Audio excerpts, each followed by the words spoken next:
Welcome to Yoga for First Responders. My name is Lauren Trombley and I'm happy to be here today. This is a Google image search of the word yoga. So naturally, this is often what people think yoga is all about. If you don't look like this or you can't do these moves, you might assume yoga is not for you or it's not going to be beneficial for your career in public safety. These pictures show a lot of misconceptions about yoga. Yoga actually goes deeper than just flexibility or relaxation. Instead, yoga trains how to process stress out of our physical tissues and the neurological system. And this is what we call functional mobility. So yoga doesn't teach relaxation, but instead it teaches regulation. Here's the difference. Relaxation is really just a temporary fix for calming the nervous system. When we're relaxed, we feel at peace, we feel tranquil, we're experiencing low stress. It's like our system is off. So relaxation is good for coping with stress, but regulation involves actually processing stress with neuroplastic healing. With regulation, we're working with stress, so our system is still on, but now we are in control. I want you to know I am not here to teach just another coping mechanism. YFFR teaches something that becomes self-directed training, and it results in permanent biological transformation. Functional mobility and regulating the nervous system are actually just part of the original intention of yoga. So what is yoga actually for? The original intention of yoga is for mastery over the mind and optimal functioning of the entire psychophysiological system, meaning the mind, the body, and the nervous system are all working at optimal levels. So we can say that yoga is both a mental and neurological training system. You might be wondering, what does it mean to have mastery over your mind and optimal functioning of your entire system? This is referring to both the ability to process stress in a way that leads to growth instead of depletion, and the ability to build mental and physical resilience toward new incoming stress. And here's what we mean by processing stress and building resilience. You are creating proactive preparedness for the job. It also positively impacts long-term survivability. When you go to the yoga mat with these intentions, what are the proven benefits? The benefits are well documented and there are many.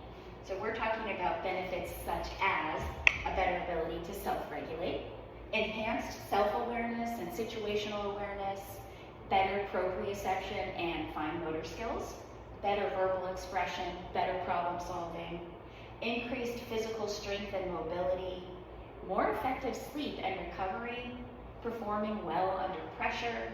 We have decreased impulse variability of the heart, more accurate gut responses. We're able to have more controlled and mindful responses, less injury with faster recovery time. Our emotional adaptability increases. Oxygen is able to be used more effectively, and we can access the flow state. Thanks to research, we know all of these are evidence-based. Do these benefits sound valuable for first responders? And let me ask you something. How much of your job is mental? And how much training did you receive for that mental or emotional aspect of the job? As you can see by this poll we gave to dispatchers, all answered 90% of their job is mental. We then asked how much training they received for the mental aspect of the job, and answers were typically between 0 and 10%. Doesn't this ratio seem out of alignment? This is the issue that Yoga for First Responders training solves. There is a missing skill set in first responder training for proactively and tactically processing stress, building resilience, and enhancing performance. Not explicitly teaching these skills leads to high rates of stress-based health injuries. So we're talking about performance being impacted, more injuries, dealing with post-traumatic stress, and suicide. So that is why Yoga for First Responders is a proactive training tool for mental and physical resilience. You might be wondering, what's the difference between going to just your neighborhood yoga studio versus Yoga for First Responders? Yoga for First Responders offers focused neurological fitness. So although strength and mobility are valuable parts of yoga, our primary focus is on neurological health and mental toughness. This training system is specifically created for processing stress and building resilience. There's no woo-woo, so any words that might cause an eye roll are removed in YFFR classes. There's no chanting, no prayer hands, no incense or Sanskrit. It's culturally informed and job specific, so the classes are tailored to you as a first responder and your needs. We're taking a conceptual conversation about resilience and creating a tool that's both tactical and practical. Because YFFR trains how to process stress, build resilience, and enhance performance before an issue comes up, it's proactive and it's also sustainable. Two ways that we're training for enhanced performance are training for regulation after activation and enhancing performance in action. Here's a little bit more about how we do that. There are three main areas YFFR helps to enhance performance. One is accessing the flow state.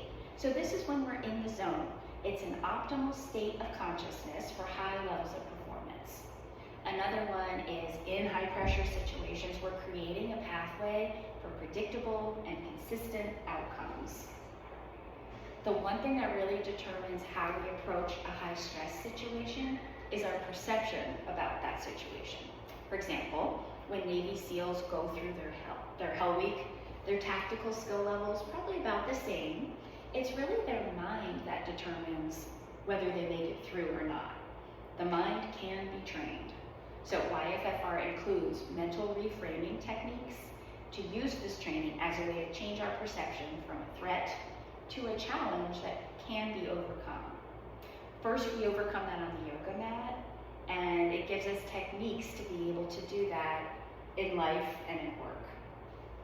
Tactical performance includes body mechanics, proprioception, accuracy, endurance, decision-making, clear thinking under stress.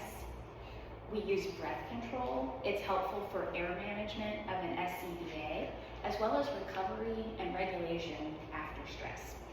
So first we train on the yoga mat, and then it translates to the drill ground. Yoga teaches you to move, think, and breathe tactically. Here are some examples. One firefighter said, using a mixture of box breathing and recovery breath techniques, I was able to make my 45-minute bottle last for 1 hour and 43 minutes. I was also able to keep breathing after my vital alert stopped for an additional 15 minutes before the mask sucked to my face. Knowing my limitations and that I have a tool to use to give my crews time to rescue me if, heaven forbid, something happened or I had to hunker down to wait is invaluable. A police officer in Arkansas said, I have to say, YFFR is amazing. I was involved in an extended standoff Wednesday night through Thursday morning, and the 3-part breath work and modifying sun breath for tactical vests worked amazing. Here is what you can expect in a YFFR class. Mental discipline comes first. Remember, before anything else, it's important to know why you're on the yoga mat. It's to master the mind and your nervous system. It's to learn to process stress, build resilience, and enhance performance. It's really not about flexibility. It's not about touching your toes. Mobility and strength will come as a side effect of yoga, but they are not the primary focus. Tactical breath work is really the foundation of this training. It's what makes yoga neurological fitness. Tactical breath work is how to regulate your system and master your mind. The physical drills are for strengthening the small, stabilizing muscles that we might not otherwise target with other forms of exercise. And this is what we mean by functional mobility. The physical drills also allow you to train under stress and under challenge while you're controlling your breathing, your movement, and your mental arousal. So we're processing stress hormones out of the blood to bring you back to baseline. The neurological recovery techniques are for consistent and effective recovery methods. This also includes mindfulness training. One of the most effective methods of mastering your mind is the ability to change your perception towards stress. Remember, we're going from a threat to reframing as a challenge. And we call these techniques cognitive declarations. They are mental messages or anchor phrases. Studies have shown that our thoughts alone can improve outcomes for things like our vision, our fitness, our strength. We see this with the placebo effect as well. The power of thought and learned associations have been shown to actually change brain chemistry. That results in real measurable changes. So less fatigue, lower immune system reactions, elevated hormone levels, reduced anxiety, things like that. If you're not ready at this point to join the training, maybe you'll listen to Dave Grossman. In Dave Grossman's book called On Combat, he references yoga as a means for training the nervous system. He said, yoga, Zen, and the martial arts may have some mystical connotations, but when you strip away the mysticism, all that's left is a simple process that allows you to gain conscious control over your unconscious nervous system, and then put it to work for you. So to prepare you for the in-person classes, here are 3 video classes from the YFFR app you can start with. You can go ahead and take out your phone to scan the QR code. If you enter your name and email address, I'll send you 3 free foundational videos that you can try. With that, we can head to the other room and begin